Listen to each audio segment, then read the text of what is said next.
শখ করে এক মহিলা অজগর সাপ পুষতেন। শখের বশে মানুষ কুকুর পুষে, বিড়াল পুষে, কিন্তু এই নারীর প্রিয় ছিল সাপ। সাপটিকে তিনি নিজে খাওয়াতেন, স্নান করাতেন, তার সাথে খেলতেন।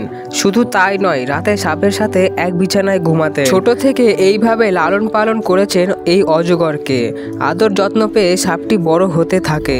একদিন তার আকার হয়ে যায় বিশাল, কিন্তু হঠাৎ একদিন সাপটি চুপ হয়ে যায়, খাওয়া দাওয়া বন্ধ করে দেয়, পাক বেঁধে এক জায়গায় বসে থাকে। কিন্তু রাতে ওই আগের মতোই নারীটির শরীর ঘেঁষে ঘুমায়। এ নিয়ে চিন্তিত হয়ে পড়েন তিনি। সাপটির কোনো অসুখ হলো কি না তা নিয়ে দুশ্চিন্তায় পড়ে যান। তার ধারণা অসুস্থতার কারণে সাপটি কিছু খেতে চায় না, সবসময় পাক বেঁধে বসে থাকে। এভাবে কয়েকদিন পার হয়ে গেল, কিন্তু তারপরেও তিনি কোনো কিছু খাওয়াতে পারছিল না সাপটিকে।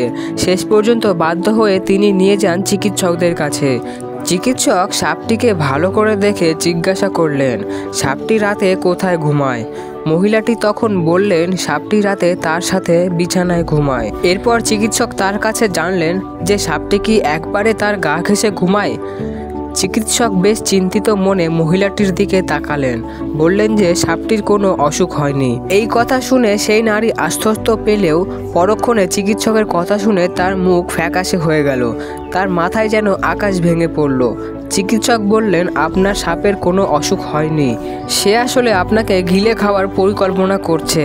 সাপটি কোনো কিছু খেতে চায় না, আপনাকে জড়িয়ে ধরে ঘুমায়। এর কারণ হচ্ছে সে আপনাকে পরিমাপ করছে। পেটে কতটুকু জায়গা হলে সে আপনাকে খেতে পারবে সেটা জানার জন্যই সে আপনার গা ঘেঁষে ঘুমায়।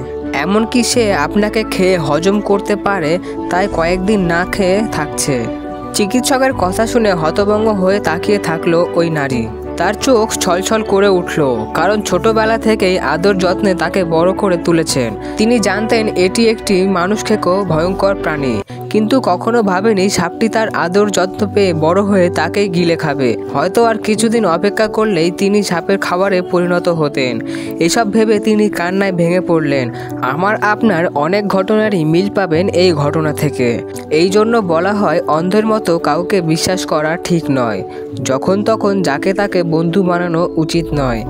এই বন্ধুরূপী শত্রুরা একসময় সাপটির মতো আপনার পেছনে ফনা তুলবে ছোবল মারার জন্য।